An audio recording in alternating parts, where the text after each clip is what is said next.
আপনি কি জানেন আপনার জীবনের সবচেয়ে দামি জিনিসটা আপনি প্রতিদিন হাজারবার বিনামূল্যে খরচ করে ফেলছেন? এটি টাকা নয়, সময় নয়, এটি হলো আপনার নিঃশ্বাস। হ্যাঁ, আপনার প্রতিটি নিঃশ্বাস।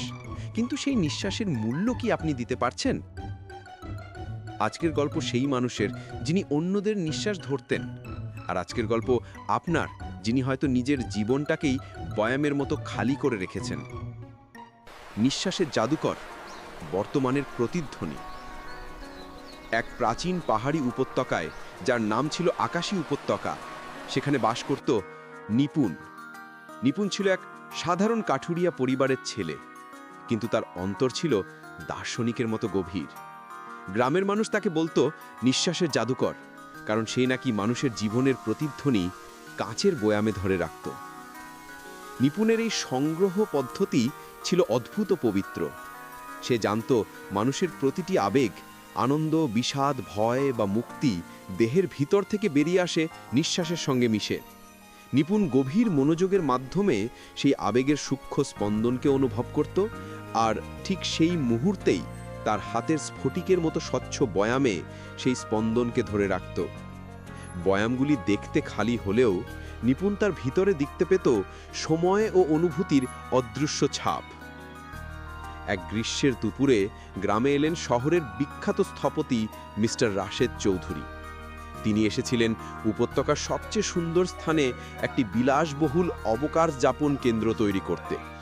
মিস্টার চৌধুরী ছিলেন কর্মে ক্ষিপ্র, সাফল্যে মগ্ন, কিন্তু তার চোখ ছিল নিষ্প্রভ, আর শরীর সর্বদাই এক অজানা টেনশনে কুঁচকে রয়েছিল। তার পুরো সত্তা জুড়ে ছিল এক অন্তহীন তারা। নিপুণ তার কাছে গেল। মিস্টার চৌধুরী তখনও তার ফোন কানে লাগিয়ে কাজ নিয়ে চিৎকার করছিলেন। নিপুণ ধৈর্য ধরে অপেক্ষা করল, তারপর ফিসফিস করে বলল, জনাব, আপনার নিঃশ্বাস আজ সকালে খুব দ্রুত চলছিল। মনে হচ্ছিল একটি ছোট পাখি খাঁচার ভিতর থেকে বেরিয়ে আসতে চাইছে। মিস্টার চৌধুরী ফোন নামিয়ে অসহ্য বিরক্তি নিয়ে তাকালেন। তুমি কে? আর এসব বাজে কথা কিসের? আমি দম নিতে জানি, তোমার মতো মূর্খের কাছ থেকে শিখতে হবে না। নিপুণ এবার তার হাতে থাকা সবচেয়ে সুন্দর বয়ামটি এগিয়ে ধরল। না জনাব, এটি একজন মায়ের প্রথম স্বস্তির নিঃশ্বাস। যখন তিনি তার সন্তানকে প্রথমবার বুকে নিলেন, তখন তার দেহের সব উদ্বেগ এক মুহূর্তে বেরিয়ে এসেছিল এই নিঃশ্বাসে। আপনি কি আপনার জীবনের এমন কোনো মুহূর্ত মনে করতে পারেন যখন আপনি এত স্বস্তি অনুভব করেছিলেন? মিস্টার চৌধুরীর মুখ থেকে হাসি মুছে গেল। তিনি তার সফল কর্মজীবন, দামি গাড়ি, দামি ঘড়ির কথা মনে করলেন, কিন্তু স্বস্তি না, স্বস্তি ছিল না। কেবল এক কাজ শেষ করার পর আরেক কাজ শুরুর তাড়া। নিপুণ আরেকটি বয়াম বের করল, আর এই বয়ামে আছে এক ছোট্ট মেয়ের প্রথম ভালোবাসার নিঃশ্বাস। আপনার শেষ আনন্দের নিঃশ্বাসটি কি ছিল?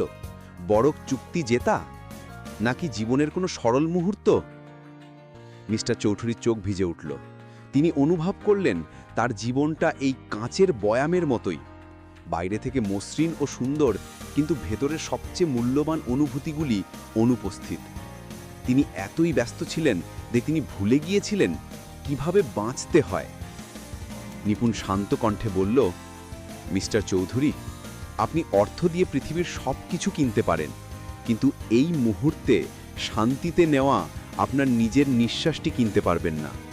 আপনার জীবন চলছে, কিন্তু আপনি আপনার জীবনের সাথী নেই। মিস্টার চৌধুরী সেদিন ভেঙে পড়লেন। তিনি দেখলেন তার এত বড় সাফল্যে আসলে জীবনের গভীরতম আবেগ অনুপস্থিত। তিনি নিপুণকে অনুরোধ করলেন তাকে শেখাতে।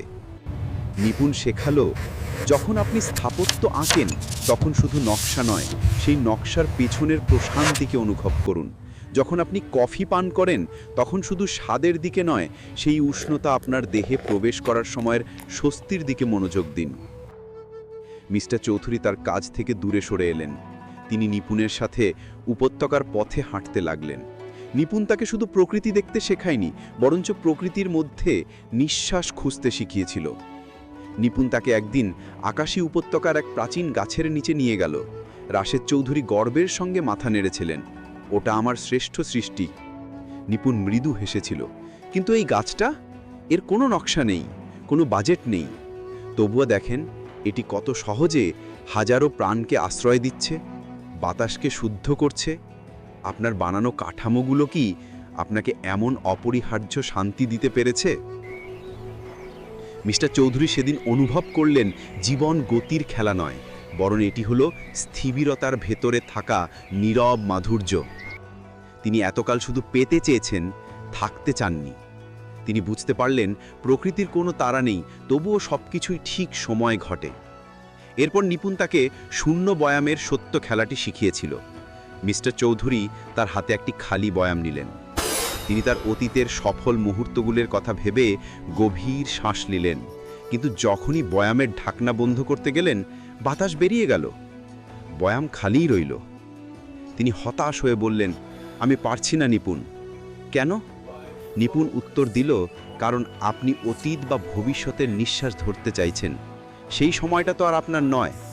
জীবনের সবচেয়ে মূল্যবান নিঃশ্বাস হলো এই মুহূর্তের নিঃশ্বাস, যখন আপনি শুধু আপনার শ্বাস প্রশ্বাসের গতি, আপনার হৃদয় স্পন্দনের শব্দ শোনেন, তখনই বয়ামটি পূর্ণ হয়। মিস্টার চৌধুরী চোখ বন্ধ করলেন। দীর্ঘদিনের চাপা উদ্বেগ আর অস্থিরতা ধীরে ধীরে মুক্তি পেল। তিনি দীর্ঘতম এক শ্বাস নিলেন। বয়ামটি হয়তো খালিই ছিল, কিন্তু মিস্টার চৌধুরী প্রথমবারের মতো অনুভব করলেন তার ভিতরের শূন্যতা আর নেই। তিনি শিখলেন শ্বাস নেওয়া নয়, বরং শ্বাসকে অনুভব করা। কিছুদিন পর মিস্টার রাশেদ চৌধুরী যখন শহরে ফিরে গেলেন, তখন তিনি ভিন্ন মানুষ। তার মুখে ছিল এক গভীর শান্ত হাসি, যা জীবনের প্রতি মুহূর্তে উপস্থিত থাকার হাসি। তিনি তার স্থাপত্য শৈলীতে পরিবর্তন আনলেন। এখন তার নকশাগুলো শুধু বিলাসবহুল নয়, বরং শ্বাস নেওয়ার উপযোগী। তিনি এমন ঘর তৈরি করতে শুরু করলেন যেখানে মানুষ তাদের শ্বাসের প্রতিধ্বনি শুনতে পায়। তিনি তার কর্মীদের শেখালেন, নকশা আঁকার আগে 1 মিনিট চোখ বন্ধ করে বসো। তোমার ভিতরের প্রশান্তিই যেন তোমার সৃষ্টির ভিত্তি হয়। নিপুণের বয়াম হয়তো এখনও খালিই ছিল, কিন্তু মিস্টার রাশেদ চৌধুরীর বুক এখন জীবনের হাজারো নিঃশ্বাসের প্রতিধ্বনি দিয়ে পূর্ণ। তিনি বুঝতে পেরেছিলেন প্রকৃত জীবন হলো বর্তমানের প্রতিটি নিঃশ্বাসে সচেতনভাবে অংশ নেওয়া। অতীতের বোঝা বা ভবিষ্যতের উদ্বেগে নিজের আজকের মুহূর্তকে শ্বাসরুদ্ধ করবেন না। যখন মন বর্তমানের সাথে যুক্ত হয়, তখনই প্রতিটি শ্বাস প্রশ্বাসই হয় ঈশ্বরের উপহার, আর তখনই জীবন লাভ করে তার গভীরতম অর্থ ও শান্তি। আপনিও কি আপনার নিঃশ্বাসকে মূল্য দিতে প্রস্তুত? যদি এই গল্পটি আপনার হৃদয়কে স্পর্শ করে থাকে, তাহলে ভিডিওটি লাইক করুন। এমন আরও অনুপ্রেরণামূলক গল্প শুনতে সাবস্ক্রাইব করুন, আর কমেন্টে জানান আজ আপনি কোন নিঃশ্বাসটি সবচেয়ে মনোযোগ দিয়ে নিলেন।